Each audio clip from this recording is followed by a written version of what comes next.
సంక్షేమం అభివృద్ధి సీఎం చంద్రబాబుకే సాధ్యమని కోవూరు ఎమ్మెల్యే వేమిరెడ్డి ప్రశాంతిరెడ్డి అన్నారు. కోవూరులోని పోతిరెడ్డిపాలెం గ్రామంలో ఉపాధి హామీ నిధులతో సీసీ రోడ్ల నిర్మాణానికి ఆమె శంకుస్థాపన చేశారు. గత పాలనలో ఎలాంటి పనులు జరగలేదని, సంక్షోభాన్ని అధిగమించి కూటమి ప్రభుత్వం ఇచ్చిన హామీల్ని ఒక్కొక్కటిగా నెరవేరుస్తుందని ఆమె తెలిపారు. సంక్రాంతి నాటికి గ్రామాల్లో గుంతలు లేని రోడ్లతో ప్రజలు పండుగ జరుపుకోవాలనేదే చంద్రబాబు పవన్ ఆలోచన అన్నారు. కోవూరులో చక్కెర ఫ్యాక్టరీ రైతుల బకాయిల సమస్యను ముఖ్యమంత్రి దృష్టికి తీసుకెళ్లామన్నారు.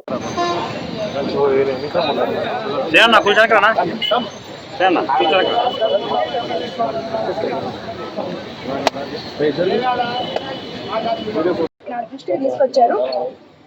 అసలు మీ షుగర్ ఫ్యాక్టరీ ఏంటి అని మాట్లాడడం జరిగింది. నేను మీ బకాయిల గురించి ఆయనకి నేను వివరించుకోవడం జరిగింది. ప్రభుత్వం అయితే ప్రస్తుతానికి బకాయిలు ఇచ్చే పొజిషన్లో లేదు, కానీ తప్పకుండా చేస్తామని చెప్పారు. దానికి కొంచెం టైం పడుతుంది. అదేవిధంగా ఎవరైతే మనము ఇప్పుడు రైతులతో కూడా అందరితో మాట్లాడి ఎందుకంటే ఆ ఇండస్ట్రీస్ అక్కడ అదంతా ఆ ఎక్విప్మెంట్ కూడా పాడైపోతుంది కాబట్టి దాన్ని ఏం చేయాలో మాట్లాడి అది కూడా ఒక నిర్ణయం త్వరగా తీసుకుంటామని ఇండస్ట్రీస్ మినిస్టర్ కూడా చెప్పారు.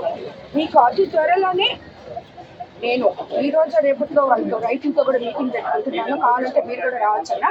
సరే, ఒకసారి మాట్లాడి నేను ప్రభుత్వం దగ్గర తీసుకెళ్లి దానికి ఏదో ఒక మంచి మార్గంలో మీ అందరికీ న్యాయం జరిగేటట్టు చూస్తాను. రెడ్డిపాలెంలో ఎన్ఆర్జీఎస్ రోడ్డు శంకుస్థాపనకి విచ్చేసిన తెలుగుదేశం నాయకులు, కార్యకర్తలు, బీజేపీ నాయకులు, కార్యకర్తలు, అదేవిధంగా జన సైనికులకి, ఇక్కడికి విచ్చేసిన అందరికీ, అధికారులకి అందరికీ కూడా నా ధన్యవాదాలు తెలుపుకుంటున్నాను.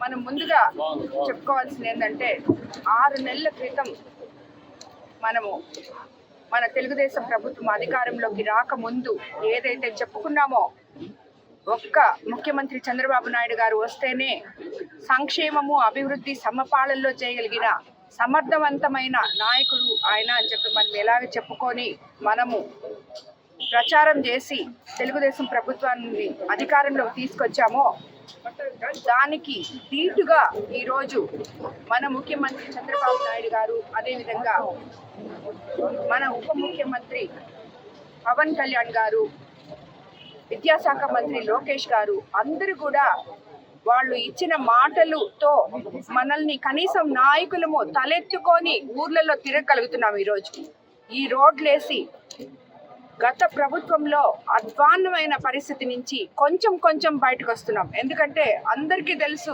వాళ్ళు ఖజానాని ఎట్లా చేసిపోయారో, గత ప్రభుత్వం గత నాయకులు ఎంత నిర్వీర్యం చేశారో, ఎక్కడ ఏం దొరకద్దో వాళ్ళ పర్సనల్గా చూసారే కానీ ప్రజలకి ఏం మేలు చేయాలి అని ఒక్కరు కూడా ఆలోచించిన పాపాన్ని పోలేదు.